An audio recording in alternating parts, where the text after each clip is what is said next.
Alundas Havens started out doubting himself as he was working through issues that stemmed from his time in the Marine Corps. He worked in positions that didn't have his core values and decided to start a podcast called The Winner's Paradigm. He created his brand of fear with the idea to teach any aspiring entrepreneur or human being that you can accomplish your dreams if you take action and are able to learn from those who have been there.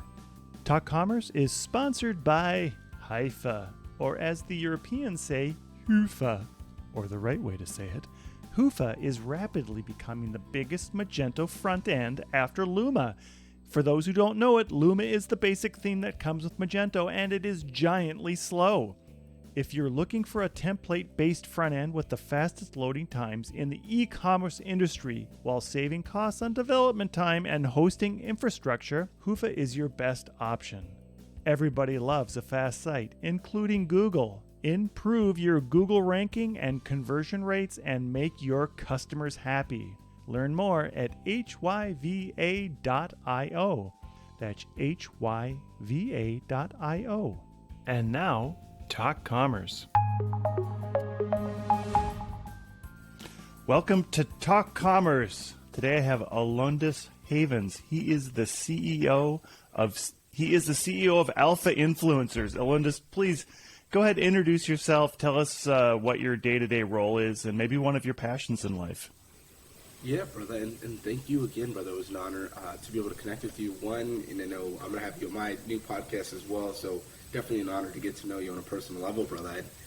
For me, I'm from Fresno, California originally, and kind of had a tough upbringing with some of my parents were young when they had me, and they were crazy when they're doing things. So for me, it was really suppressing my emotions and not really knowing these things. Going into the military, moving away from home, and still was battling through the same thing. So it was one of those for me. A week before my daughter was born, I started the Winner's Paradigm podcast where we were talking about recalibrating mindset, and the objective there was really just helping people with a positive message and saying, hey, it doesn't matter exactly where you come from or what it is. Yes, it shapes you. Yes, it does have a role that it plays for you, but at the same time, you're the one who's in control of your own destiny and so forth. So did a great job, talking to entrepreneurs and, hey man, what made you successful and what was kind of the mindset that allowed you to establish winning habits. And then I started a second podcast for my business called Alpha Influence Media, and that's where we focus on building dominant brands. What I do on the company side, we have a podcast booking agency. We get guests booked on other shows, get them guests that align with their ideal message to streamline that process. And then we run ad campaigns to promote their podcast, like on Spotify, for instance. So someone clicked on your podcast or, on your advertisement, it would have the professional graphic, it would have the voiceover artist. They would click on it, and then it would go straight to your podcast website or whatever. And then the last thing, what we're doing right now, which is pretty fun, and I'm learning it and working with my team, is we're going to do some video reels, short-form content, just to help out other entrepreneurs. So it's one of those, we can get you on the podcast, but it doesn't do anything if we just let this recording, I know a lot of us just use recordings, and then we just let the video sit there. So it was one of those where we're like, you know what, we can chop this up, and then now both of us can be able to share it out. It makes it a little bit easier, and then we have some engagement that's going to go. So in my case, it was all about, figuring out with other people, hey, what's their objective? What are they passionate about? What are we doing? I started my first podcast on, diving into those things and learning how do we get better as people, how do we become successful entrepreneurs, high achievers, and then still measure in all areas of life. Wow, that's all you're doing. That's fantastic. Great story. So before we get into what we're going to talk about today, resetting our mindset and some more things, I do have this project called the Free Joke Project. And the goal is, and we're going to also touch on this, is having a positive mindset and being happy in life. There is a lighter side to life, so the goal is to get some happiness out there. But also, I'm always curious if you think this joke is free or we should charge for the joke. So I'll just tell you the joke, and all I'd like in return is if you could tell me if you think it's free or if it's a chargeable joke. All right, here we go. My friend has designed an invisible airplane. I can't see it taking off. Let's charge for that joke, brother. All right, good. Excellent, thank you. So, Alundas, like, what is it that somebody needs to do to recalibrate their mindset? And then let's just back up one step. Like, what is the baseline of a mindset? Like, some people come in with a mindset that's completely different than the next person. 100%, brother, and I think that all starts with self-awareness, and that's one of the toughest parts, is we have to be able to acknowledge where we're at, whether it's whatever, and great point there, pointing it out, everybody's on their own journey, so we may not all be at the same place at the same time, but at one point in time, we will be going through it. So it kind of was one of those for me, to add context, when in the Marine Corps, 1920 was my own boss. So I was in an E4, in an E6 position, killing it, and then was going to college on my off time, waking up at 4 a.m. And then I was drinking a little bit because I didn't process trauma, and couldn't process, having the fast work environment. Marine Corps is a little bit different because it was so fast paced, but they expected you to be on this level. And then I got injured as well. So it definitely took a toll on me. So it was really facing this adversity and being like, man, what's going on? So tear out the cartilage in my right knee, get out the Marine Corps, home improvement sales. One of the toughest things I did, because 1 month, $7,000. 2 months didn't make a single dime because they didn't update their price book. So I lost a lot of deals. And then I went into a mortgage brokerage, and like I said, I was working on my business management degree. I failed my mortgage exam 3 times, and I'm like, man, I'm a failure. What's going on with me? Up until this point, besides chemistry, geometry, I never failed anything in my life. So it was difficult because I got smacked in the face and humbled by reality. And definitely when I'm like, man, like, we're putting all this energy and we're doing all these things, like, I have to be able to show some gratitude and appreciate myself, because not everybody can do that, I'm able to try to be present in this moment and work my butt off, but it all started with me realizing for myself, hey, how do we be able to get to the next point?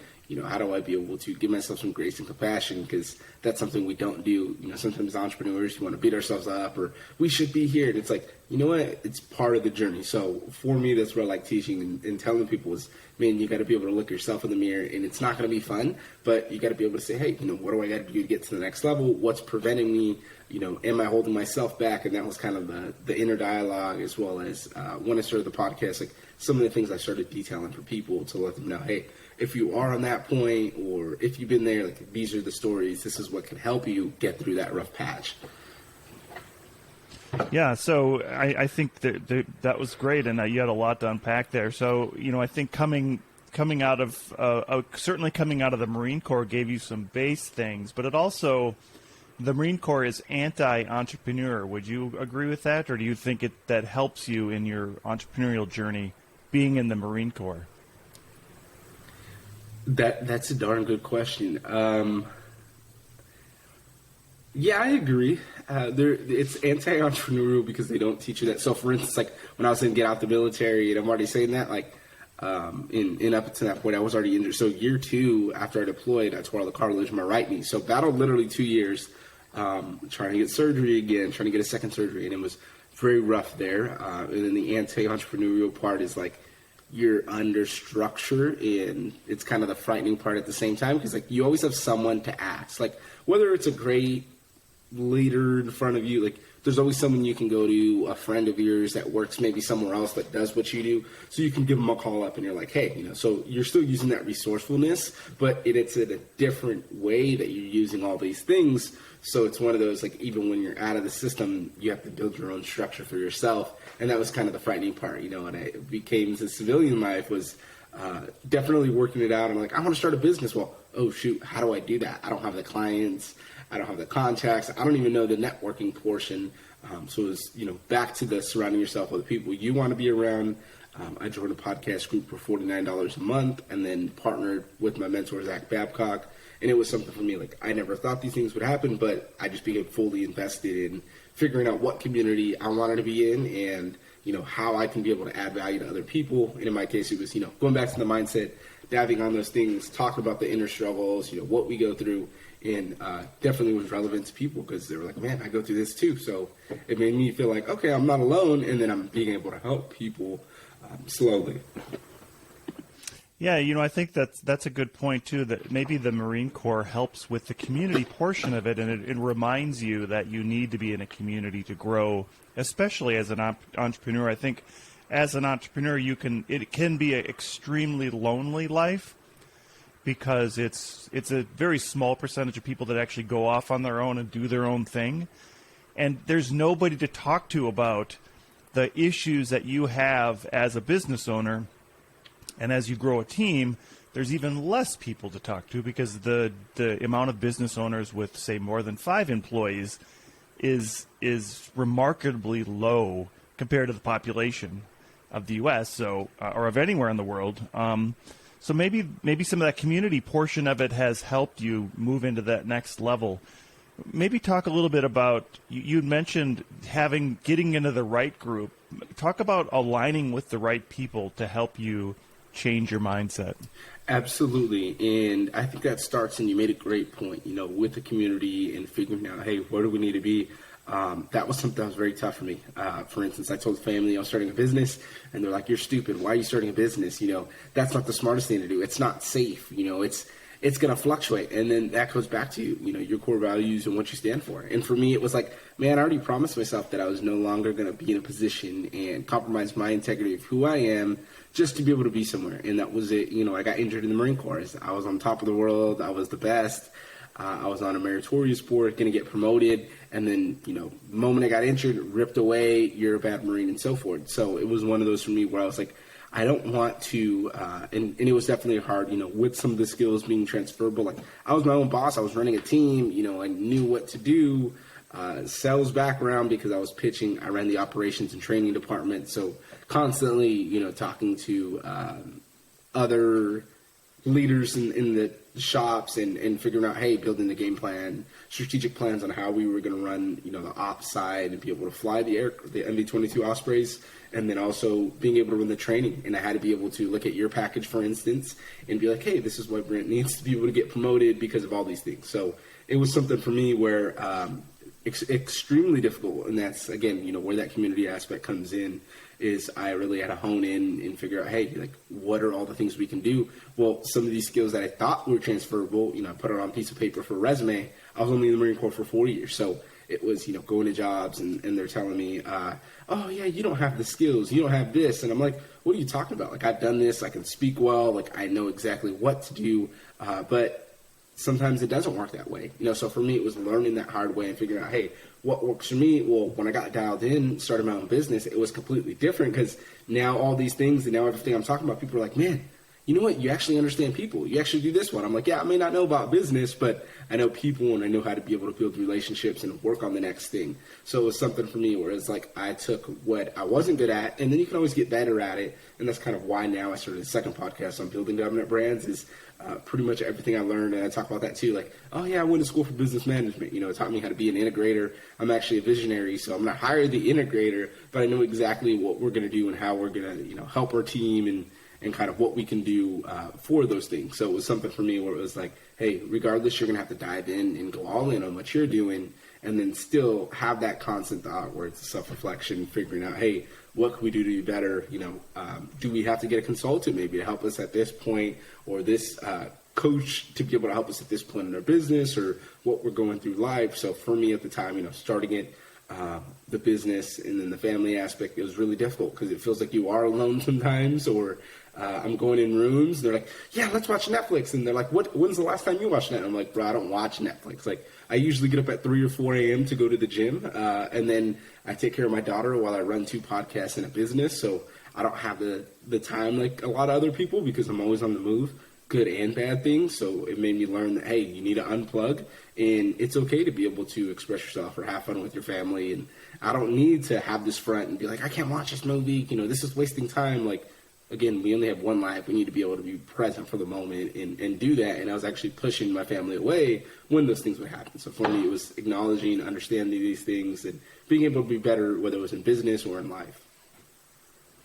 Yeah, you mentioned visionary integrator. So those are kind of, I'm not going to say buzzwords, but they're definitely terms in using a system to run your business, and how important that is to have a system. And, part of that system is the entrepreneurial operating system. Like, the visionary is the person at the top who has all the great ideas, or bad ideas in my case. And then there's an integrator who actually gets let's just use the word, they get shit done, right? The integrator is the person that is there to just make sure it gets done. So I suppose in the military it might be the general, and then it might be the sergeant who's getting that stuff done, and then they distribute that work out to your team. Maybe talk about how you need that team to get you elevated in what you're doing. Another buzzword, and I think I mentioned it: elevate and delegate. Like that's the next thing you have to do to be able to scale what you want to do.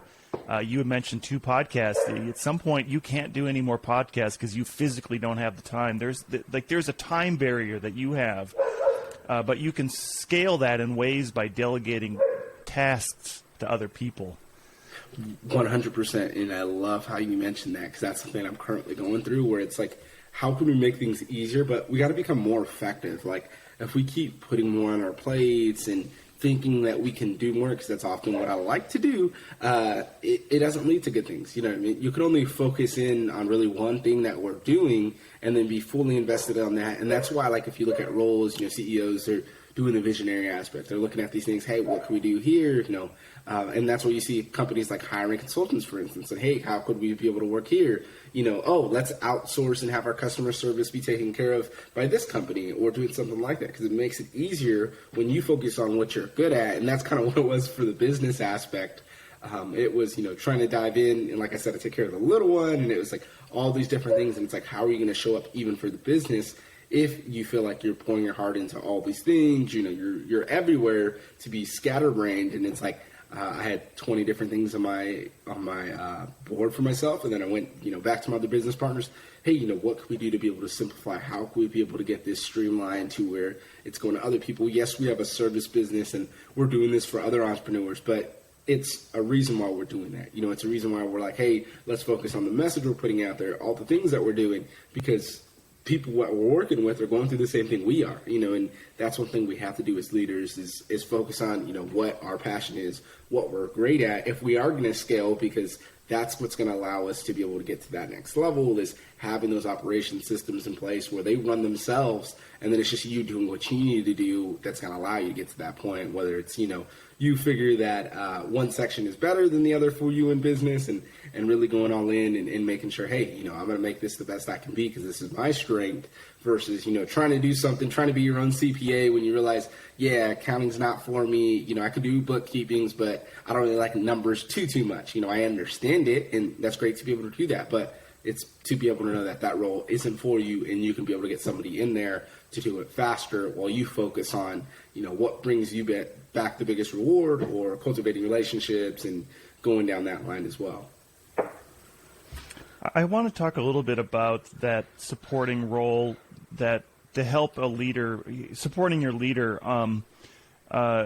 There's a balance between supporting the leader and the leader supporting your team, and maybe lifting up that leader to help them to do what they need to do.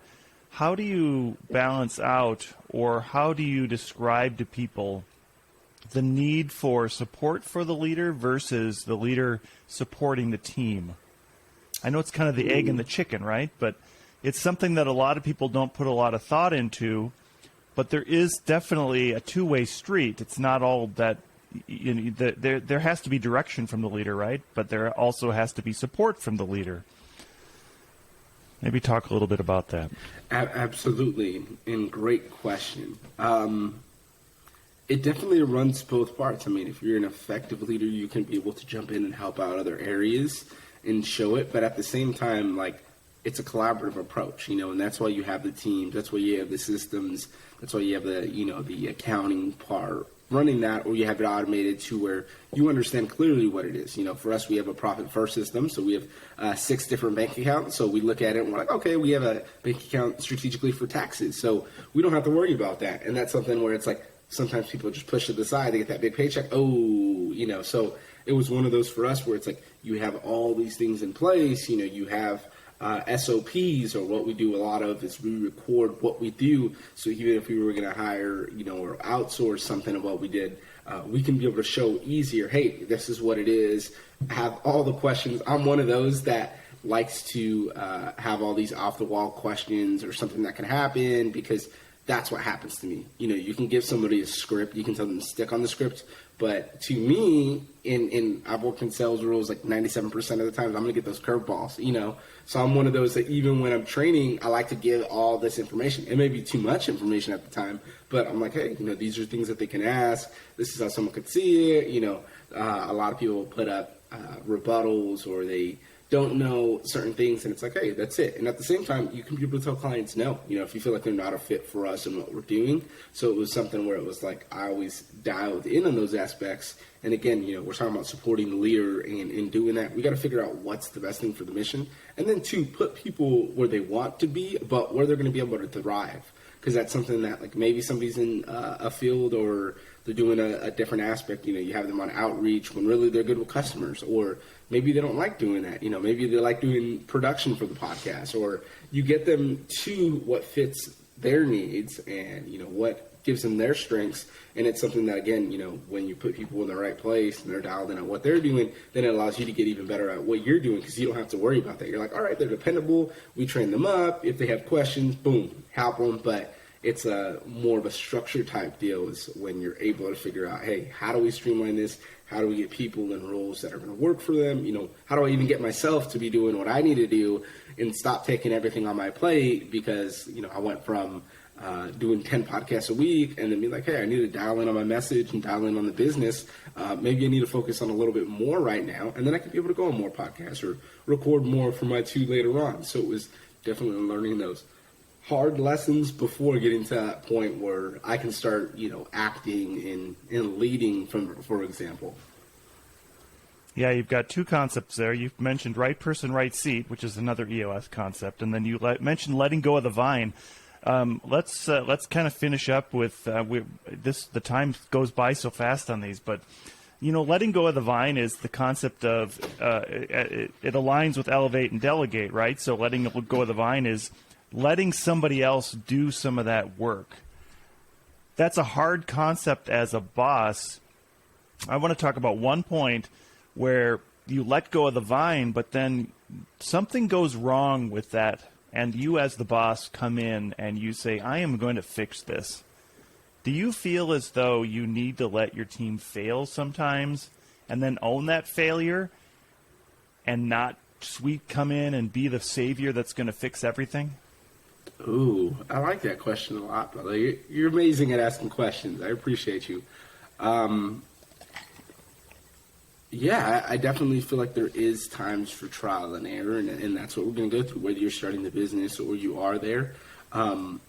It just depends the scale of where you're at and how significant it is. So there is times where you're like, oh, no, but at the same time, is just take a people-centric approach. Like, we mess up all the times, you know what I mean? I fat finger emails. I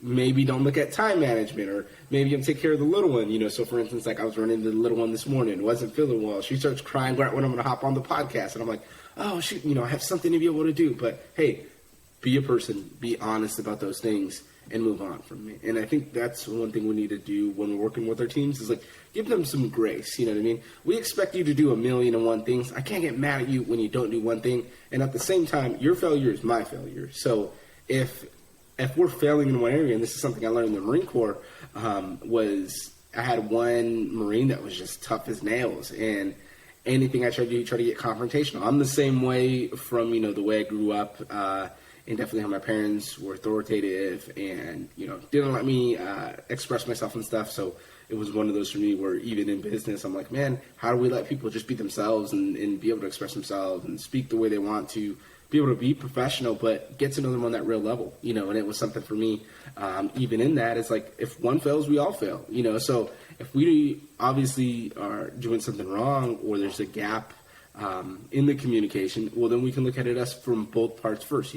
If it's them type issue, then you can coach them up on that, but maybe you didn't teach something, or for me, that wild card question, and they're like, oh, I just didn't know what to do, and you're like, how do you not know? But it's the difference between talking to someone, and butchering them and making them feel a certain way, being, okay, you know what? I'm going to take this as a leader, and showing them, hey, you know what? I should have communicated more.